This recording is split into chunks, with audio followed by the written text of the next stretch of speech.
Yop! Alors, chose promise, chose due, aujourd'hui nous allons parler des 5 livres qui ont changé ma vie. Alors, je vous les ai mis dans l'ordre décroissant, c'est-à-dire que j'ai gardé pour la fin celui qui a le plus impacté ma vie et qui sera un number one.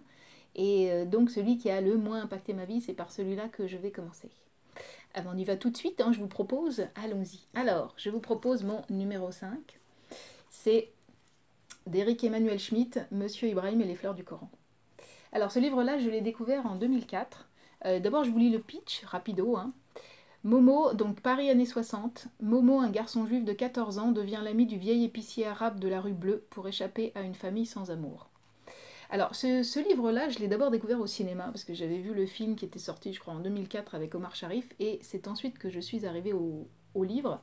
J'avais déjà lu pas mal de choses d'Éric Emmanuel Schmitt, notamment La Nuit de Valogne, que j'avais vu au théâtre et j'avais adoré. Donc c'est comme ça que j'avais découvert Schmitt. Et quand j'ai découvert ce livre, je dois dire que ce livre, ouais, qui est court, hein, il est très court, mais c'est comme un condensé, c'est un condensé de joie de vivre, de bonheur. Et ce petit livre-là, il m'a ouverte à une certaine forme de spiritualité et surtout il m'a ouverte à une nouvelle posture de vie, une posture de vie beaucoup plus tournée vers l'ouverture justement et surtout vers le sourire parce que finalement ce que cet épicier arabe, ce monsieur Ibrahim, ce qu'il va apprendre à Momo, ce jeune garçon un peu déphasé, il va lui apprendre la joie de vivre. Il va lui apprendre le sourire, il va lui apprendre de trouver en lui cette saveur qui se rapproche du bonheur. Et c'est pour ça que je vous recommande vraiment chaudement ce livre, parce qu'il est court, il se lit vraiment, il se lit vite, il se lit facilement. Et en même temps, il vous donne accès à un jardin où tout n'est que joli, délicat, agréable, et en plus, ça redonne vraiment confiance dans la nature humaine. Ensuite, je vais essayer de ne pas faire une vidéo trop longue. Parce que sinon, Instagram, quand je fais des vidéos trop longues, il me coupe le prépuce de mes vidéos et ça me saoule un peu, enfoiré d'Instagram. Donc là, je vais essayer quand même de faire pas trop long. Alors, ensuite, numéro 4. Numéro 4. Numéro 4, je vous présente Angélique Marquise des Anges. Bon, là, je n'ai que le premier tome, mais j'ai lu toute la saga. Alors là aussi, parce que pour moi, littérature et cinéma sont très liés, j'ai découvert les Angéliques quand je devais avoir 7-8 ans, pendant les vacances d'été, par les films qui passaient à la télévision. Donc oui, je reconnais que j'ai découvert le personnage d'Angélique à travers Michel Mercier et Robert Hossein et à travers les adaptations des années 60. Mais l'avantage de cela, c'est que ça m'a donné furieusement envie de lire les romans d'Anne et Serge Golon, enfin d'Anne Golon surtout. Et donc je me suis plongée dans cette saga avec un bonheur sans nom. Et ça, je pense que c'est l'œuvre la plus sous-estimée de toute la littérature française. Parce qu'alors, on fait grand cas de Proust, de Sartre, de Simone de Beauvoir, d'Albert Camus, d'Albert Cohen, enfin bon, de tout un tas d'auteurs qui d'ailleurs sont tout à fait valables.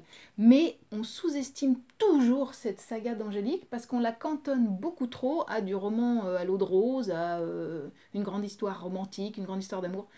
Alors qu'en réalité, il y a tout dans les Angéliques. D'abord, ce personnage d'Angélique, qui est couplé au personnage de Geoffrey de Perrac, c'est vraiment on ne peut pas faire plus charismatique que ces deux personnages, on ne peut pas faire plus flamboyant que cette histoire d'amour entre deux. Et puis, ils sont dans des thématiques on ne peut plus contemporaines, on ne peut plus modernes. Ils ont à lutter contre l'obscurantisme, ils ont à lutter contre le fanatisme religieux, contre la bêtise humaine, contre la jalousie, contre la mesquinerie. Et ce sont des personnages tellement, tellement, tellement sublimes. Donc vraiment, cette saga, surtout qu'en plus au cinéma, il n'y a que les 5 premiers tomes qui sont adaptés, mais la saga d'Angélique, elle continue bien après. Et donc moi, ça a été un délice, d'autant plus que c'est une saga flamboyante, mais en plus, c'est une plume sublimissime, mais vraiment une plume sublimissime qui est de très très haut vol au niveau littéraire. Donc si vous avez envie de dépaysement, si vous avez envie de trouver de la force, si vous avez envie de voyager avec des personnages pleins de panache, alors franchement, allez-y, ne vous laissez pas, d'abord ne vous laissez pas rebuter par le fait que c'est des très gros livres, parce que vraiment ça se lit d'une traite.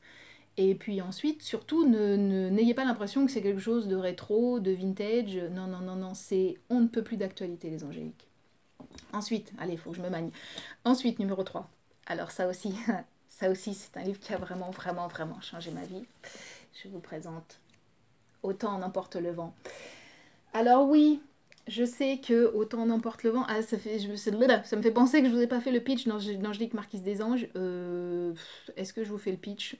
En gros, ça se passe à l'époque de Louis XIV et c'est une femme qui fait d'abord un mariage d'intérêt et qui va tomber follement amoureuse de son mari, qui est pourtant un homme balafré et boiteux, mais qui est tellement, tellement, tellement charismatique. Et après, il va leur arriver des tas de bidons.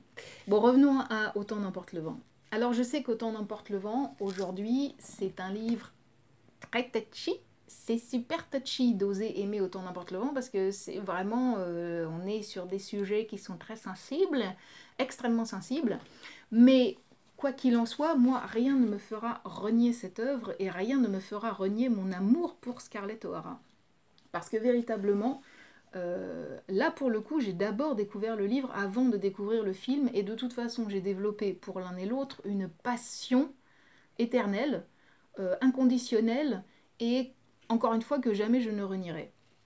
Donc, Autant n'emporte le vent, ça se passe en 1861 dans les États sudistes des États-Unis.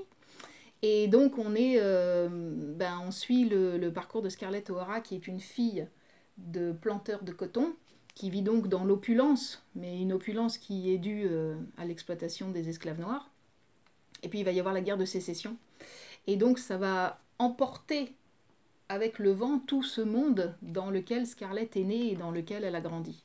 Et puis il y a aussi des tas d'histoires d'amour, notamment avec Red Butler.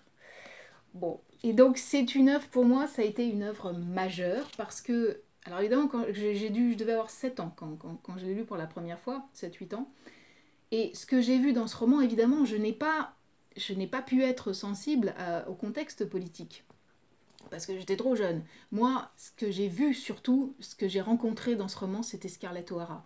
Et quand j'ai vu ce personnage, elle m'a tellement éblouie par sa force, par sa résilience, même si à l'époque je connaissais pas ce mot. Mais ce personnage m'a tellement... elle m'a complètement fascinée. Je me suis dit, mais waouh, mais elle est merveilleuse parce qu'elle a de la poigne, parce qu'elle se relève, parce qu'elle elle, elle serre le poing et elle repart au combat et rien ne peut l'entamer et rien ne la met à terre. Donc j'ai vécu avec Scarlett, elle m'a apporté énormément de force, je me suis beaucoup, beaucoup, beaucoup inspirée d'elle. Et dans mes moments où je me sentais fragile, où je me sentais faible, c'est toujours à Scarlett. D'ailleurs, vous voyez, elle est là, Scarlett. Là. C'est toujours à Scarlett que j'en appelais et elle m'a énormément accompagnée.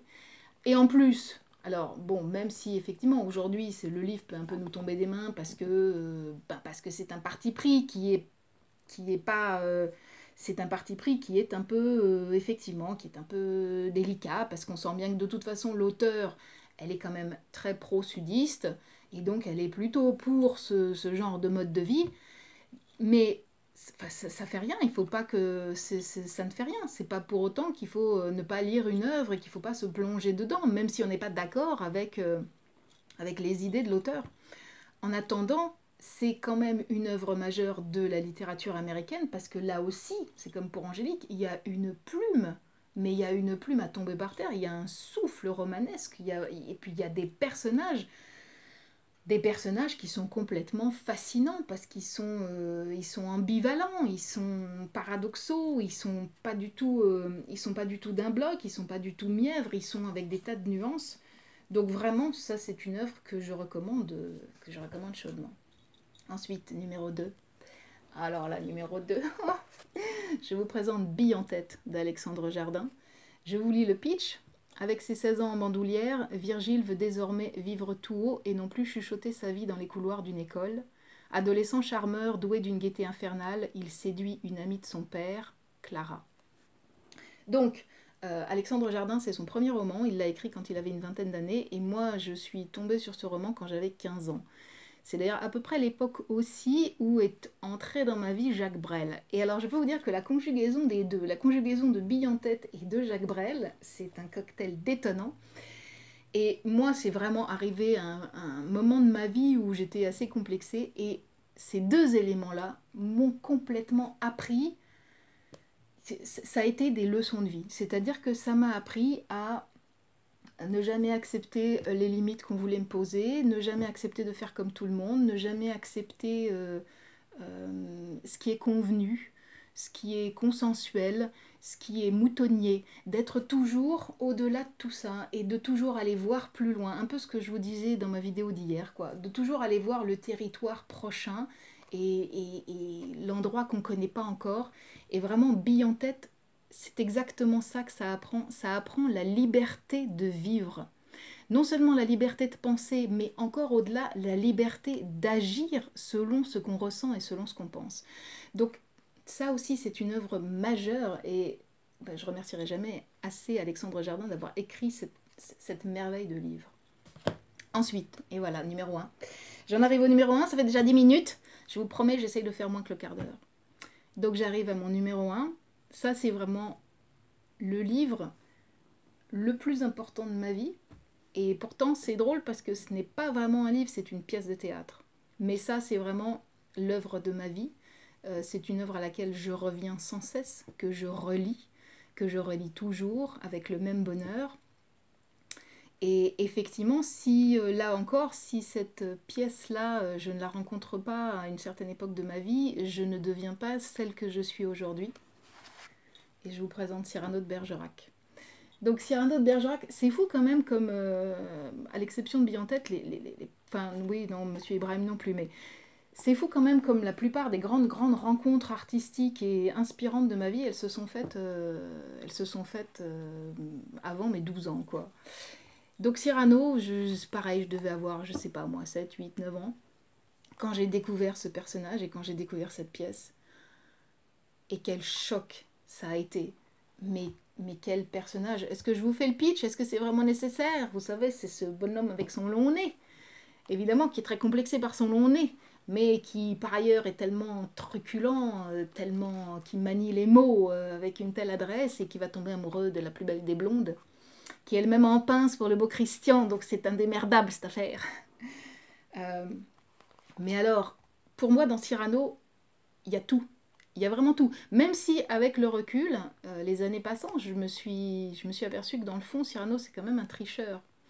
Et c'est quand même un peu un trouillard, parce que au final, il ne lui dit jamais à Roxane qu'il l'aime. Il pourrait, puisqu'il a le courage d'aller affronter 100 hommes à la porte de Nesle, il pourrait aussi avoir le courage à un moment de dire à Roxane, eh bien, c'est moi qui t'aime, et c'est moi qui te dis tous ces jolis mots sous le balcon.